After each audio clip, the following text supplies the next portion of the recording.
What's up, everybody? I'm Terri Thomas, Operations Manager here at Radio 1 in Houston. That's 97 on the box, Magic 102.1, and Praise 92.1, our gospel inspirational station that we just brought back to the airwaves in Houston. And I would like to welcome you to another edition of The Business Behind the Music. I am really excited today because one of the areas that we touch on a lot when we have these conversations for emerging artists, managers, producers, songwriters, anybody who's interested in the music game, is how the digital world has really changed things. On some level, it's equalized things, and on other levels, it's made things a little bit more competitive. So just want to have an opportunity today to bring in our panel of guests and talk a little bit more about how we bridge the digital divide. So I'd like to welcome to the table. You've seen him before on the platform. He's a great friend to us here in Houston, the general manager of 1501. I'd like to welcome my very good friend and digital guru, Troy Marshall, to the panel today. Hi, everybody. How you doing? I'm so excited to be on this call again today, Terry. I'm ready to get to it. Let's get to it. And then I also like to welcome our next guest. He's a guy that I met initially on the radio, the terrestrial radio side of things, and he has evolved his career onto the digital sphere and is the director of hip hop at Pandora. And he also programs the Pandora channel, Sirius XM. We'd like to welcome my good friend J1 to the table. Welcome. Thank you for having me. Appreciate you having me on your platform. This is an honor. I'm so excited, right? Because, brilliance. I think we have a platform of brilliance today. And I love the perspective that both of you bring from your time in the music business and the radio side of things. I just think there's like such a vast knowledge that could really help people. So I do want to share that this is being, live right now. It's on 97 on the box YouTube and also our Facebook page. I'm going to share it on my personal in just a moment as well for anybody that's tagging in there. Love to hear your comments today. Love to hear your questions for the panel. This whole program is really designed to empower people that want to be in our business with information that they need. A lot of times people run game in the business, right? It's a hustle, it's a game. But my mode has always been to try to educate people. The more knowledge that you have, the better decisions that you'll be able to make, and the more that you'll be able to move around and be strategic about growing your career in the game. So first things first, J1, since it's your first time on the platform with us today, will you just detail out a little bit of your expertise and how you came to be where you are, just a little bit of your career history? Sure, absolutely. Again, thank you for having me. My name is Josh J1 Rayford. I'm originally from New York. I moved to Atlanta to attend Morehouse College. After I graduated, I started DJing here in the clubs in Atlanta, in the local clubs. I got to the point that I was DJing about 6-7 nights a week, and was like, man, I need to try to get on radio. So I was blessed with the opportunity to start as an intern out at Hot 107.9, work my way up through the ranks, on-air personality, on-air mixer, assistant programmer, and assistant program director. And I knew I wanted to run a radio station, so I got an opportunity in Radio 1 Indianapolis. They had me out there for 8 months, and they moved me to DC, where I spent about 2 years. But in the back of my mind, I always knew that I wanted to go over to the streaming side. Not that I didn't like radio, because I was very passionate about radio, still am.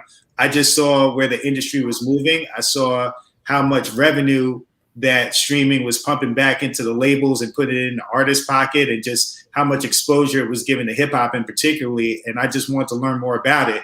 And as God would have it, I got a call from Pandora in 2019 saying that they were interested in me becoming their head of hip hop. So interviewed for the position, got the job, and here I am. And around that time, Sirius XM actually bought Pandora, so the companies became one. And recently, last year, they asked me to take over Channel 3, which is Pandora now. So it's the best of both worlds. I get to program radio and streaming.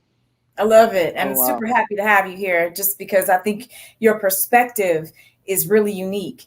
And so we're going to get more into, you know, some of the things with the digital divide and how to really cross that with emerging artists. Troy, you know, for those that are new to the platform with the business behind the music, just give us sort of the highlight reel for you. Obviously, now you're the GM of 1501, but you know, not going to age you out, my friend, but I'm just saying, you know, a little something about this music business. Your experience is far and wide. But one of the things that I admire about you so much is you're somebody who anticipates what's next. And so you saw the digital, you saw the changes that were going to be coming in digital, and you took it as an opportunity to really immerse yourself in learning all facets of the digital side of the business. And it served you well as a consultant working with a lot of independent artists and independent labels, as well as majors.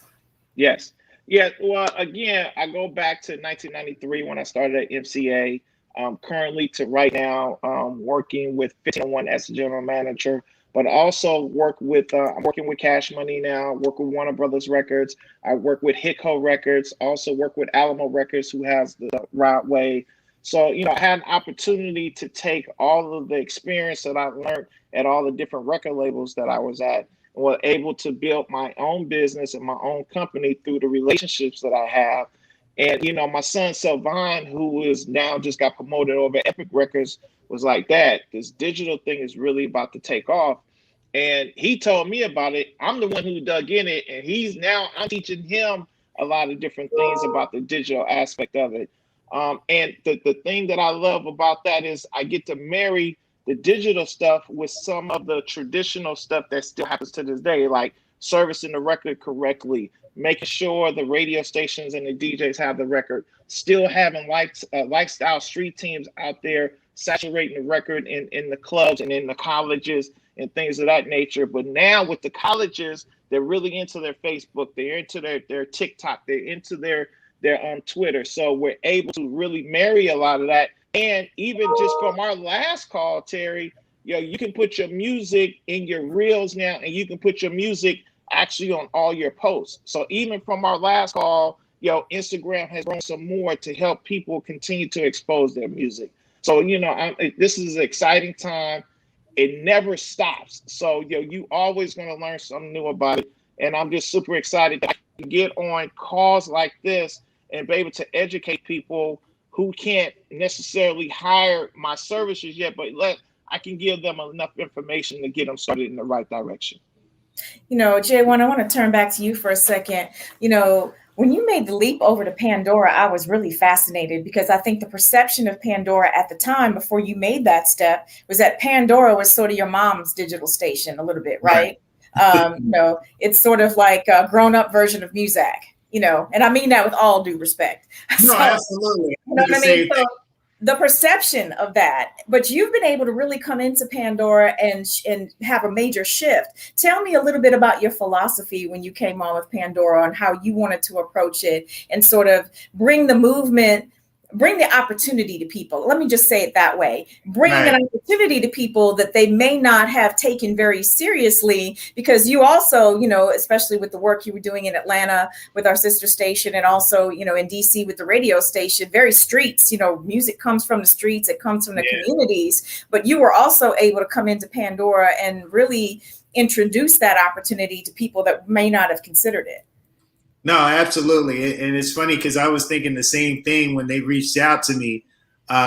You know, they asked me what I thought of the platform. I said, I'm not even going to lie to you. I said, I used to listen to Pandora, but I switched over to some other streaming platforms. But if y'all give me this job, I'll listen to it again.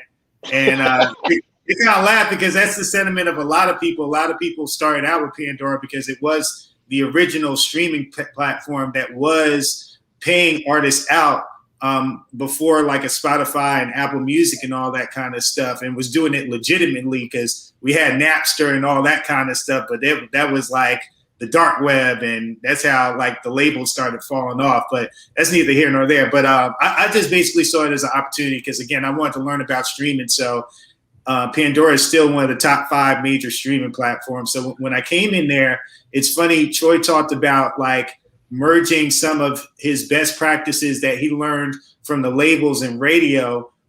Essentially, that's kind of how I viewed it coming over to Pandora, because at the end of the day, it's like radio, Terry and Troy. Most of the radio stations in any given market, the playlists are pretty much similar. You know, you might be off by one or two songs, but we're all playing the Megan Thee Stallions, the Babies, the Lil Babies, the Drakes, and all that kind of stuff. It's the same thing with the DSPs. All of our playlists, our major playlists, we're playing all the top songs and stuff like that. But it's the stuff that goes between the music, like, you know, your imaging, your on-air personalities, the stuff that you're doing in the community, the events, the concerts. So I kind of took that same approach when I came to Pandora. I was like, okay, what kind of artists and community outreach can I do within the DSPs? And a lot of it was just making myself accessible to people, whether it's having meetings with artists in Atlanta, doing panels across the country, coming to Houston, coming to LA, or wherever I had an opportunity to speak and just talk to artists and managers just to let them know what's going on and why Pandora is still a viable streaming platform and why they should interact with us. I use that to my advantage. And then when I found out that we gave out these plaques for artists that got over 1 billion streams on the platform, I say, yo, we need to be publicizing this. Like, this is big. Artists are always into numbers and into plaques and stuff. Like, that's the main thing. So we started pulling up at different concerts and surprising the artists on stage and making big moments. And like at one point, I think we surprised Snoop Dogg on one of the late night shows. I think it was either Jimmy Kimmel or Jimmy Fallon. Shout out to my former coworker, Nicole Johnson. She put that together. But it's cool stuff like that that just kind of gets you culturally relevant again. So that was really my approach. I just used the approach that we use in radio here in the streaming platform and kind of looked at it in that same lens. You know, I think all of us have a bit of a unique perspective because we have, you know, long roots in what we would say is terrestrial radio, right? That's 97.9 The Box, you know, traditional radio where, you know, we're combing the streets, we're checking out the clubs, you know, the strip club. We want to know what, you know, Big Tho and DJ Eric are playing. You know, we're trying to, you know, really tune in, right, and see what's happening. And so, you know, we have that perspective, right? It's like, hey, go out there and grind it out. And then we just coming out of, I would say, some cities are a little bit quicker than others, but coming out of, you know, a time where we've all been in the house for a year and a half. And so it's been very different. And we've seen a lot of people really tune in more to streaming platforms during this time, you know, as a source of music and entertainment. So for our artists that are, you know, looking to really get into the business, you know, I like to tell people there's no shortcuts, but, you know, what are some of the early steps that an artist should take, you know, on the digital sphere to make sure that they're setting themselves up correctly? Troy, I'll start with you, and then J1, you weigh in. Yes. Okay, Jay, I'm gonna go through the list of platforms right now, if everybody's cool with that. So have at it. So the first one we're gonna go through is gonna be the digital and sales media platforms. So you need your Gmail address, right? The reason you need a Gmail address because you set up your YouTube account through your Gmail address. Yeah. Then you have Amazon for artists. You have SoundCloud. You have Apple Music for artists. You have Audio Mac. You have Pandora. You have AMP program for Pandora. You have Spotify for artists, the iHeart app, and Vimeo. And Vimeo is on the video side. On your personal and social media, you have Twitter, Instagram, Facebook, Tumblr, TikTok, Triller, Genius, Wikipedia as your platform grows, and Snapchat. Okay, that's your personal. Then you have your music networks, which is allmusic.com, fanbridge.com, reverbnation.com, lastfm.com, Soundkick, Music Brains, and Hype Machine. Set up all your platforms on those particular ones, and then once that happens, about a good month and a half, it'll pollinate into your Google search. So if you go Google and you put artist name up, a lot of those platforms will come up once they're set correctly, and then they start to integrate together. Okay, so that's a very important thing because when you go to run Google ad campaigns at YouTube, they want to verify that you're the artist that's running the campaigns. So it's very important. But also, once you get polarized in Google, you can also try to get verified on Instagram, on Twitter, and on Facebook.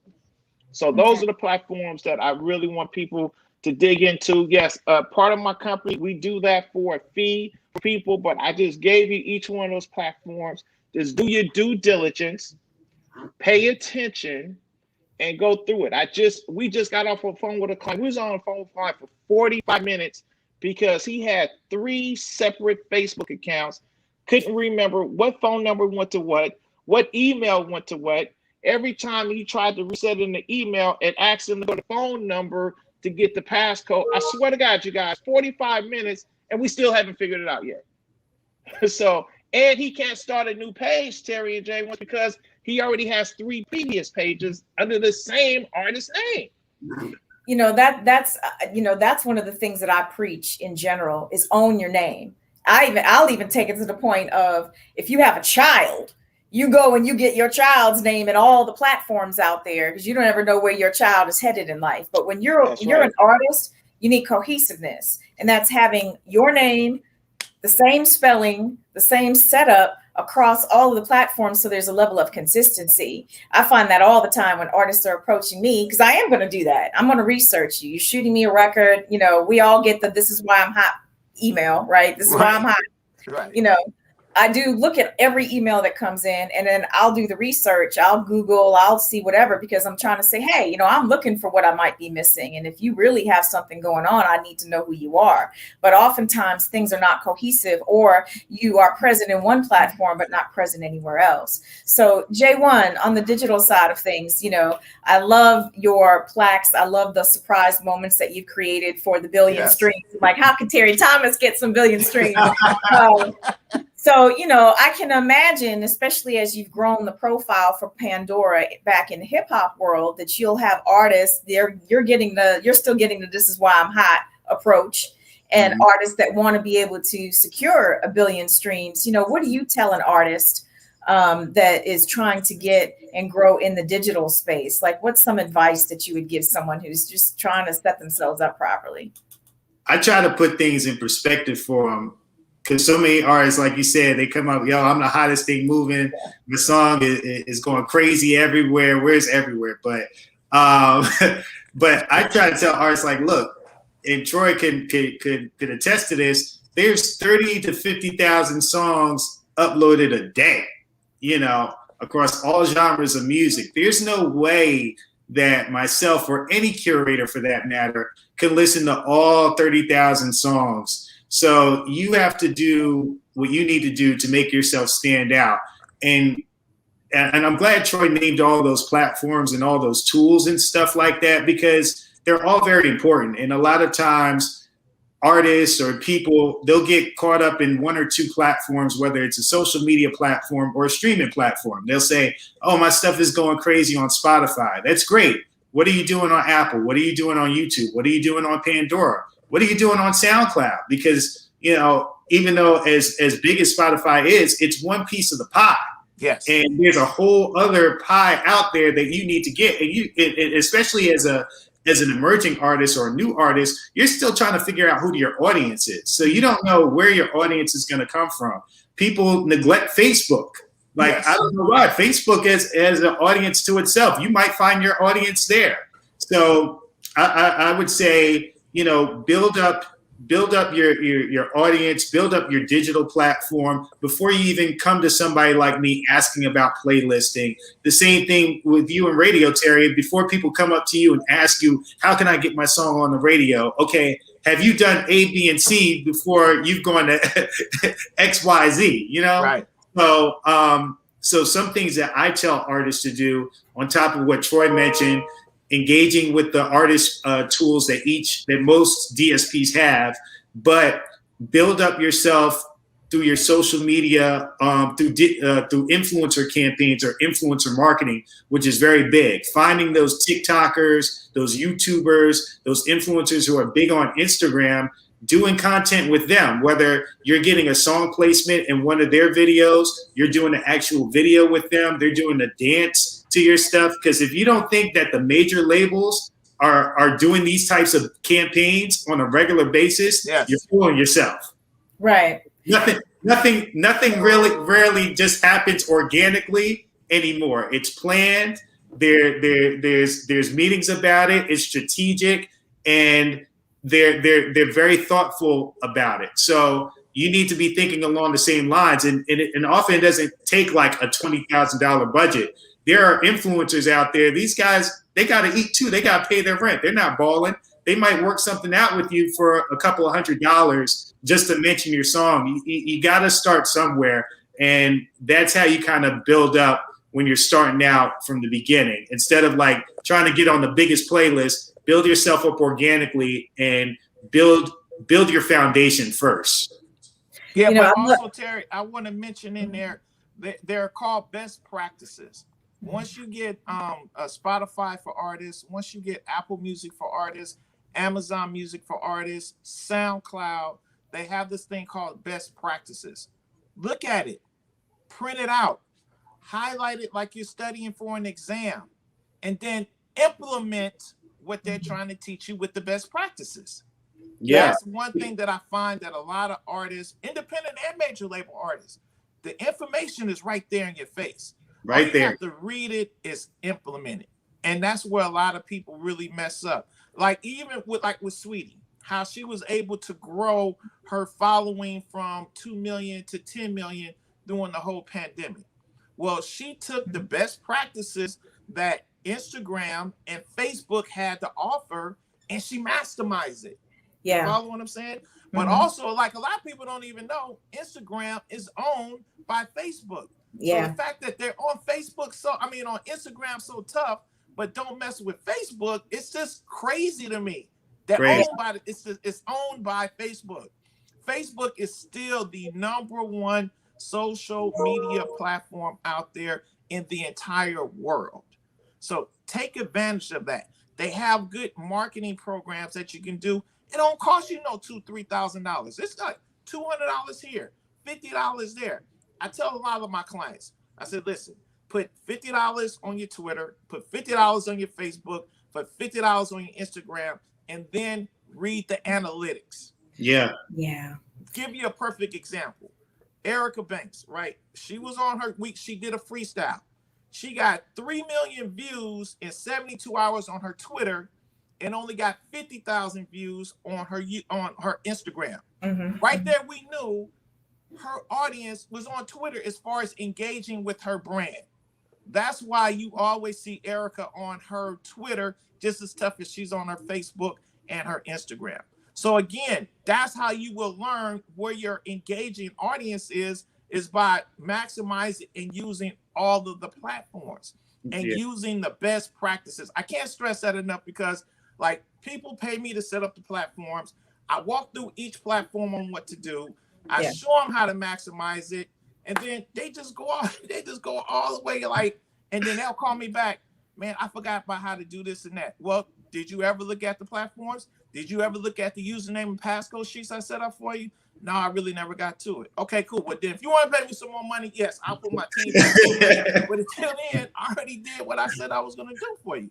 Yeah. So, again, a lot of you aspiring artists out there, you independent record labels, study your craft. Just like Terry has studied her craft being a programmer, just like J1 has studied his craft. We've all studied and mastered our crafts. That's why we're able to be on a business behind the music to expose some of this, to help some more independent artists, independent executives become real professional live executives and be successful. Sure. I just want to piggyback off of your Facebook comment. Facebook has a campaign called a lookalike campaign. Mm-hmm. So if your music sounds similar to, let's say, Cardi B, you can actually target Cardi B fans on Facebook and build your audience that way. Like Troy said. Say that again. Say that again, J1. Say that again. They have campaigns called a lookalike campaign. So if your music sounds similar to somebody like Cardi B or Lil Baby or whatever, you can target those type of fans, get your music out there to them, and build your audience like that. Again, like Troy said, the information is out there, the tools are out there. You either got to implement them or hire somebody that knows how to use them instead of using your budget on your clothes, your wardrobe, or going into the club and buying a section out and trying to pay the DJ to play your record. And the only reason he's going to play it because you gave him a couple $100, but he ain't going to think about you after you leave. Use that money to go to your digital marketing. I'm telling you, it'll pay off in the long run. You know, the gems that are being dropped are incredible. And if there's people that are watching that have a question, definitely tap in. You know, we'd love to answer it for you. You know, the fans are going to tell you if you're hot. Yes. So, I mean, obviously, starting in the game, your first fans are going to be the people in your inner circle. And we hope that they're honest. Oftentimes, they're not, just because people don't like to hurt people's feelings. That's human nature, right? Right. So I always tell people the fans put gas in the engine of your career. And, you know, everybody's not going to be Cardi B, but that doesn't mean that you can't be successful in the music business. I think now, if there's any a time in the music business where we see things are scaled and scalable, it's now. You may be an artist that may break through and have a niche audience, but that audience loves what you're bringing to the table, and they're willing to buy tickets to your shows. They're buying the merch. They're downloading and paying for singles. You're creating exclusive online opportunities, and they're, you know, paying a membership to be a part of your fan club. It's however you want to create your marketing play, but everybody's not going to be the big national or international star, but there still is an opportunity to be successful in the game if you play the game correctly, and utilize the tools to your benefit. The other thing that I like to tell artists, and, you know, I'm passionate about Houston. I'm passionate about the people here in my city and the people here in my state and helping to expose them from the terrestrial side. But I also, you know, when the digital wave started happening, I started telling people, you know, you're no longer just a local artist. The minute you put your music out there and you put it into the World Wide Web, you are now worldwide. So I'm hopeful that your music connects here in the city. There's nothing more that I love than that. But if it doesn't, and you're over in Switzerland and you can look at your metrics online and saying, well, wait a minute, you got all these fans that are over here in this pocket in Europe. Get your butt on a plane, get your passport, and go over there and super serve your fan base. I think the internet has made things more competitive, but it's also provided a level of access that I don't think people were accustomed to before. You know, J1, what do you think about that? Oh, no, I totally agree. I mean, at the end of the day, you don't know where your audience is going to come from. You don't know where your fans are going to come from. So don't pigeonhole yourself. You might find out, like, okay, if I'm out of Houston, you might find your fans are somewhere in Nigeria, you know, or you're popping overseas. You just don't know. So that's why it's important to do your due diligence and have, you know, make sure you have access to the tools, but look at your analytics as well. Look at where your streams are strong. Look at where, like Troy said, your most powerful or your strongest social media platform. And that's not to say, okay, I'm strong on Twitter, so we're going to focus on Twitter. That's twofold. Okay, we got a strong audience on Twitter, but what do we need to do to build up Instagram? What do we need to do to build up Facebook and YouTube and all that kind of stuff? So you definitely have to have a holistic approach. And again, having the right people around you. If you want to just focus on being an artist, that's great, as you should. That's you better invest or find somebody that knows this digital landscape, because that's how artists are getting signed. That's how they're getting signed to these concerts and going on tours and stuff like that. I mean, Troy, I tell you, tours are being based off of analytics now. It's not just like, oh, we're gonna go to this city, or I want to go to Dallas because they got some good barbecue out there. No, they're looking at stuff like on Next Big Sound, which is our analytics tool. They're saying, okay, this is my top 10 streaming markets right here. Okay, we're hitting these 10 markets, and this is how we're going to hit them. So pay attention to all that stuff, because again, it will tell you so much information about you that you may not even know yet. And then don't discount the fact that people, AEG, big touring, Yes. there's local promoters, we love them, right? The guys and gals that make it happen on the club level or the smaller shows in the marketplace. But when you look at Live Nation, you look at AEG, they have their own system to absolutely look at those analytics, and that's how they go about booking tours and booking shows. And in the game, like, show money is big money for artists that can put together a show, and that's what they're looking at. They're trying to see, is this person going to resonate in this marketplace? And there used to be like one big tour that might go across the country, and you see some of that now, but oftentimes you might see the one main artist, but that lineup can morph depending on what's happening in the region or the marketplace, where they're looking to put the artist that's going to move the tickets or really resonate with the crowd the most. And so, really embracing and understanding your analytics and how, like, it may not be in your backyard. It's great if it is, it really is. But if it's not, and it's somewhere over here, that's a fire that's been started. Yes. And you can let that fire burn out because you don't pay attention to it or do anything with it, or you can do what you need to do to help grow that little spark into a flame. I've seen that happen before as well. I mean, I'll take it way back into the pop side of things. What was it, Troy? Was NSYNC or Backstreet Boys? I think it was NSYNC. They became hugely popular overseas. Nobody in the US was messing with NSYNC at all.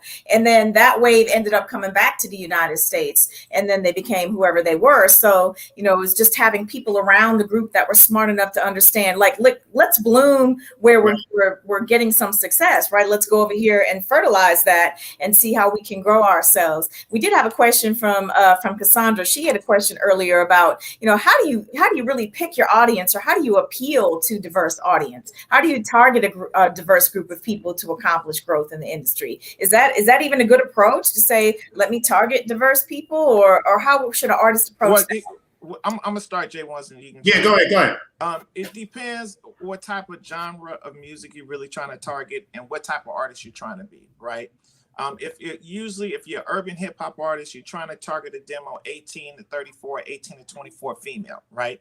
Because female is the buying power audience, right? As well as whatever the ladies do, the guys are going to follow, right? So we really try to target that demo, and that's across genres of people, white, black, Asian, whatever the case may be, because usually if they like a song, they influence other people to like the song. So, but then you have your pop genre, then you have your hip hop genre, then you have your rhythm genre or format at radio, which helps push that same thing as well. So it just depends on what type of music you putting out there, and they're going to gravitate to that.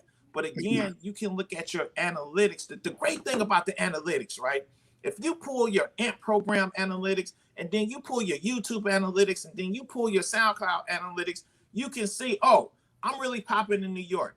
I'm really popping in Houston. I'm not popping in Chicago. And from there, you can do strategic, targeted marketing, especially with Facebook, to get into that audience. And it can be a large genre audience that comes into you, because everyone likes all different types of music now.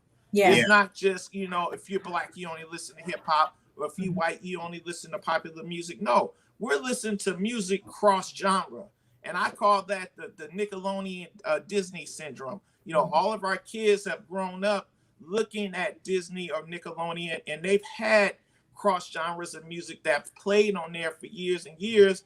So now we're more open to just listening to all types of music and really enjoying it. Now, where that fandom comes in at, to where they fall in love with the artist, right? Like Meg Thee Stallion, people are really in love with Meg Thee Stallion now. So she can put out anything and they're going to give it a shot. Beyonce is another one. Her audience, fanatical fans. So when she puts out a project, she's going to get that look. And then from there, if it catches on, it just takes them to a whole nother level. I'm going to drop BTS. And there might be people on YouTube and Facebook, what's BTS? You probably don't have a teenager, right? Right. BTS, K-pop. huge international. Yes. I mean, they're breaking into the English game and making moves on the pop side of things. But BTS is a great example. Like I've got kids in my life that I've known, like teenagers. You would look at them and make an assumption that they were just hip hop kids. But to your point, Troy, no, they're like kids for whatever they happen to come across. My niece is 20 and she loves them. Right, but buy her 4 tickets to that show. Right, these guys. I gotta go to this show. English is a work in progress. They were making records in Korean and American little girls consuming the product, willing to go on and figure out what the lyrics mean because they were so into it. And now that they've broken into the English game, they're, expanding the fan base there. But that's, that's a case of like that fandom, right? That fandom can really happen. But if you don't have the feeding frenzy that a Beyonce, a BTS, a Cardi B, a Megan has, that doesn't mean that you can't be successful. I think it's like, what are the levels to success? Can an artist eat and have a career without getting to Beyonce status? Yes, Eric Bellinger. There's a young man by the name of Eric Bellinger. J1 knows him very well because I introduced him to him like maybe 8-9 years ago. He's a songwriter, right? He's written for Chris Brown. He's written for Usher. He's written for Beyonce. And then he started his own career when he started singing. And Terry, I promise you, he puts out an album every 90 days, picks a couple of singles to work out here in the United States. He goes overseas for 15 days, makes a whole bunch of money, comes back here, makes a whole nother project, puts it out another 90 days, go back over there for another 2-3 weeks. I'm talking about high 6-figure amount of money, and he comes back. So he's found his niche on what they enjoy, and they really love R&B music overseas. So they'll hit 12, 13 countries, and he's lived in a very comfortable lifestyle.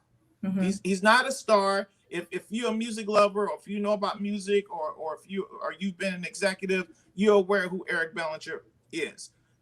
Female fans are incredible. He streams very well on all the different platforms.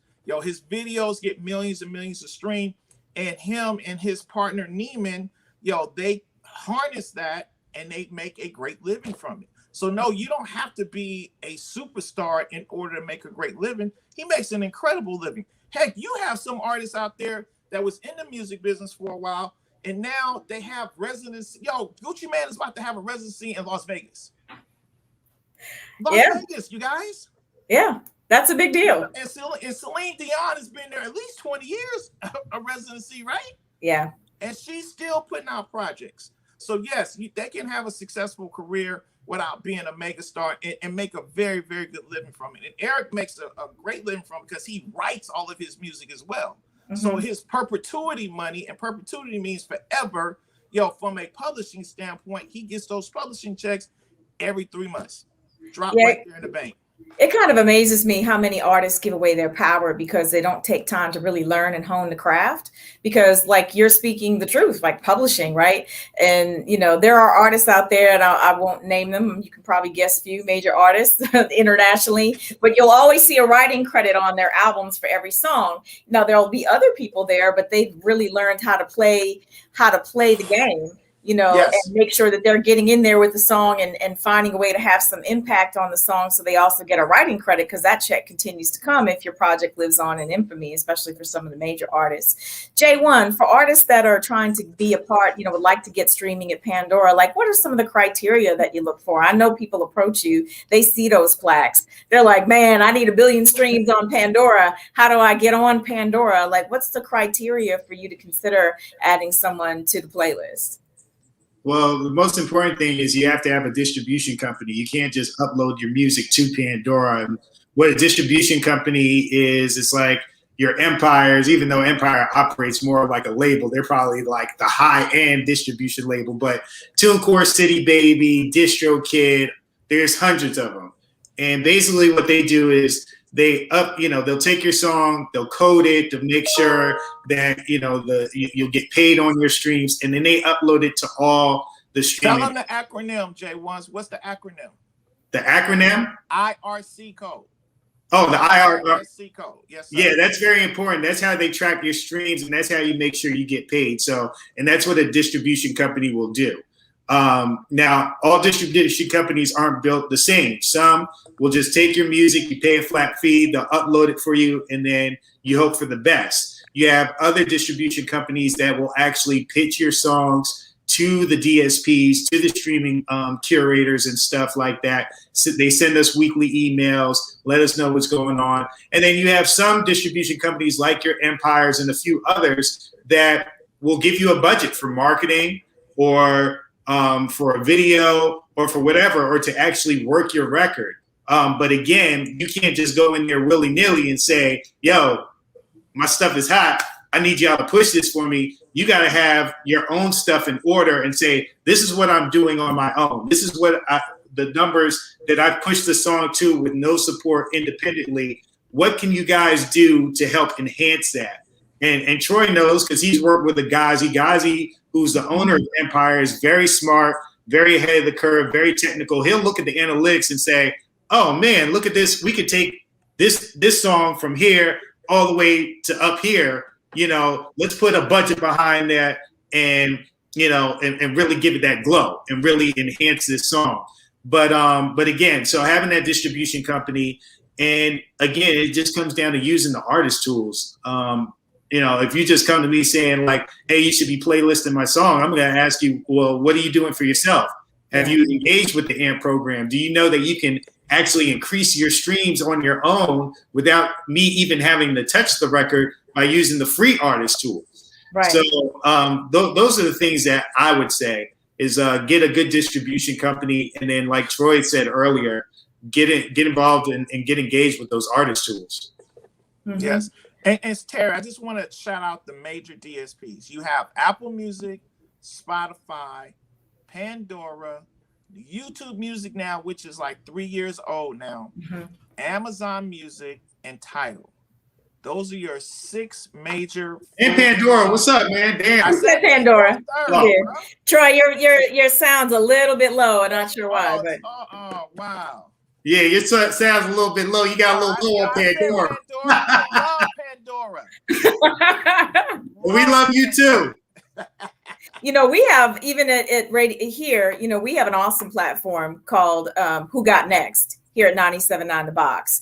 And, you know, an artist can load their song into the Who Got Next platform and be able to get feedback from music curators. Now, J1 may not be a part of it. Troy may not be a part of it, but it's fans, people that just love to consume music. I love, J1, that you use the word curator, because that's really what it is now. Everybody wants to have their own say, their own choice, cultivate what they want. We've seen this happen in television. How many people really have cable anymore? A lot of people have really cut the cord in a lot of ways. And even the cable companies have had to shift the way that they do business, because people are time shifting things, right? I'll watch what I want to watch, when I want to watch it, how I want to watch it. And so we've seen that happen not only in the visual space, but also in the audio space. And you have a lot of people that are just fans of music and they want to curate it on their own time. So if you go to theboxhouston.com and you look for the Who Got Next tab, you can click on that and find out more information as an artist or as a curator, and being a part of that program and helping to give artists feedback on their music. I think the biggest thing that a potential fan can do for you is really give you feedback. These are people that don't know you. They're either going to resonate with your work or they're not. And that's why these analytics are so important, because oftentimes the people in our closest circle just tell you what you want to hear. But if you can put some music or a product out there, a project out there, and see, you know, that you're starting to build analytics on a thing. Like you mentioned Eric Bellinger, for example. So Eric will put out a project and he can look and see, okay, what songs are resonating with people, and then make his investment with his marketing dollars in those particular records and be able to grow and build in that way. So, you know, any platform that will allow you to connect with potential fans and be able to get feedback, I think is really, really essential. It's invaluable to you, and you may get a piece of information or some feedback from somebody that may help you pivot slightly and be able to put you in a whole other level of success if you'll pay attention. I was just going to say that's what the major labels are doing now. It used to be that, okay, we got this album, this is going to be our single, and this is what we're going to take to radio, and we're going to push out to the world. Now you're seeing the labels will drop an album, or artists will drop an album, and they'll wait a week or 2 weeks, and then they'll look at the numbers, the sales, the analytics, and say, okay, this song has the most traction. This is the one that we're going to take to radio and get behind and put the budget behind, because it's already proven that this song is doing well. So they're really, really, really limiting their risk of putting out like a song that doesn't do well, because they already have the numbers. It's business. That's why we do this. It is the business behind the music. We all want to do the music part. That's the fun part. It's the business that can help you be successful. There's a great example of a record right now, and I'll be honest with you. Love the artist, but this song is not my favorite. And I'll just be honest. It's Heartbreak Anniversary by Giveon. I think Giveon is an amazing artist. This song isn't particularly my favorite because it just feels sad. And I'm in a happy place in my life right now, and I'm just not feeling sad, right? So the song, when I first heard it, I was like, oh my God, Dante, it just makes me sad. And I don't know if I want to hear something that makes me feel sad. But to the label's credit, the metrics, the analytics, they had it. And I'm a businesswoman, so I may not love the record, but you're bringing me so many analytics that this record is resonating with my audience, because one, I have the metrics on who my audience is, and I'm seeing how they align with what's happening with the artist in the song. So I put the song in, and because it wasn't about me, it's about like trying to do my job and craft the product that really resonates with the people here in Houston. And the song's power. And I always laugh about it because I'm like, man, but I respect it because the analytics are there. And so that's why it's so important to understand this is a business. We all just want to have fun with the music, but if you don't really embrace and learn to run your business, you're really not strategically positioning yourself for success. Yeah. So Troy, we're getting ready to wrap up. What would be some parting thoughts for people? What could they take away from this convo today? YouTube. I want to give you guys some more love on this YouTube.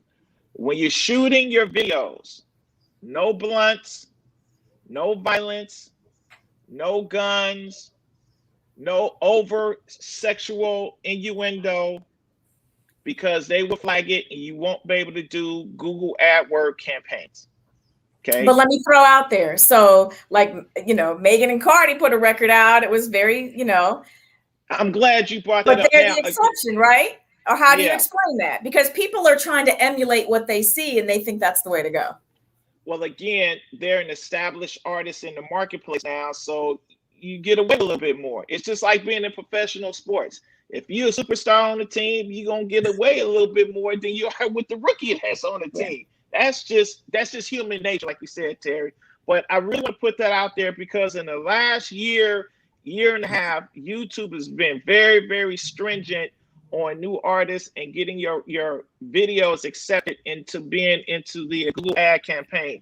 And a lot of these video directors, you really need to start educating some of these artists that you're shooting videos for and just not taking their money to where they can't get it on the YouTube channel, right? So be respectful of that person or that label's time and money and let them know, hey, these are some of the don'ts that we can't put in the video if you want to run advertising against that video. Now, once you blow up and you're at the Cardi B status or that Meg Thee Stallion status, you can kind of get away with a few things. Same thing with Future and Moneybagg. They can get away with a few things because they have an established brand within the platform. Also, one more thing, there's YouTube Rodeo. If you have over 10, 15, 20,000 subscribers, it's called YouTube Rodeo. You can go live with your subscribers every day if you want to on your YouTube channel and continue to engage with your audience, turning them from fans to super fans, which, as you guys know, the word of mouth is still one of the most powerful mediums in the world in order exposing and promoting a brand. Those are my parting words. Right. I appreciate that. And I did see someone pop up with sex sells. I can't argue the point, but I want to just throw out there what I think sells more than sex is emotional connection. If you can create a piece of work that will have an emotional connection with your audience, that piece of work could potentially stand the test of time. I hate to say it, past the sex, really. And I think, that's a topic for another day. I think that's why the 90s music is still so strong with people, because a lot of the music has an emotional connection with people. But that's a business behind the music for another time. J1, before we wrap up, any parting comments, parting advice for people? Sheesh, there's so much. First and foremost, pray. Say keep God first, because there's a lot of competition out there. You're gonna need all the help you can get. I will say that there's no cheat code. There's no one set blueprint. We've seen artists who catch fire off of one single. We've seen artists who have grinded for years and finally catch a break because they built up their audience. It's a matter of figuring out what works best for your situation. So, trying to copy somebody else's blueprint, if you're trying, if I'm trying to live in a condo or I'm trying to build a condominium, then I don't need a blueprint for a townhouse. It's not in my plans and stuff like that. So you have to figure out what plan or what course of action is best for your situation. We're here, like Troy said, we're giving best practices. We're giving stuff that we've seen work and doesn't work. The other thing that I'll say is influencer marketing, man. It's key, because we're seeing now that songs on TikTok, no matter how old they are or how new they are, if it blows up on TikTok, it changes the game in a lot of aspects. People are getting signed off of TikTok. Your streams will improve off of TikTok. It goes from 0 to 100. We don't know how long this is going to last for and what the next thing will be. But right now, influencers are helping to control that narrative. Troy could tell you about Erica Banks. You guys worked busted the first time around, and it was cool. It did okay. But when that TikTok algorithm caught it and it started trending, y'all came back with that same song, and it went even further. And we tried to argue with you, saying, hey, y'all just put out that song. It was like, well, look at it on TikTok. Look at the streams. We couldn't argue with the analytics. That's what's happening right now. So again, influencer marketing is so key right now. And I still feel like it's overlooked. And a lot of artists don't participate in that or do the research on getting in hand with these influencers and really building a strong campaign, because that could take a song that was made 2 years ago and make it hot. That Track Star record by Mooski, it got hot at the top of the year. He made that song last summer. Yeah. Summer. It's been out, but it got that exposure. So those are my words of wisdom, my parting words. I love that, J1. And Tracy, what I'm going to do is I'm going to send you a list of few influencers that you can post on the Facebook page to reach out to. Okay, awesome. And there's big influencers in every market. Terry, I'm sure there's some popping influencers in Houston. There are. And I think, understand what an influencer is. So an influencer is somebody who has a connection with their audience. They can move the crowd. So I would just say, do a little bit of homework, look at their stuff, and do they have the ability to move their crowd? It's not always about the person with the largest numbers, but if their engagement is really high and they can move their crowd, that might be an opportunity for a good strategic partnership. It's not always, and it may not be the dude on there with the 6-pack, and he's all super swole up. He's got 1 million followers. That's because the lady liked the way he looked, but he may not have any power to get them to put their money down on anything. So, do a little bit of homework before you make strategic partnership with somebody. But I believe in strategic partnerships. I believe in strategic partnerships when we're all coming up in the world. And I think, having the right alignments, like we can look back in the history of the game and see some great strategic partnerships. Right. Way before the digital side, you can go back old school hip hop and look at LL Cool J and FUBU, right? That was a strategic partnership that worked for everybody, right? Yeah. So these are old school concepts that are being executed in a new school way. And I think there's a lot to learn from looking at the history of things, but it's also, being consistent. Like we see some of the people that have been able to sustain, they're getting these lifetime achievement awards. That's because there's been a level of consistency throughout their career. So my parting word is going to be this. It's going to be whatever you decide to do, you got to be consistent with it. because it could all sound great in theory. It looks great on paper, but if you don't have the follow through and consistency of execution, you're gonna continue to have to hit that start over button, while somebody else who may not be as talented or however you feel about their project, but if their level of consistency is there, they may get to the finish line before you do because they're just willing to do what's necessary to be consistent.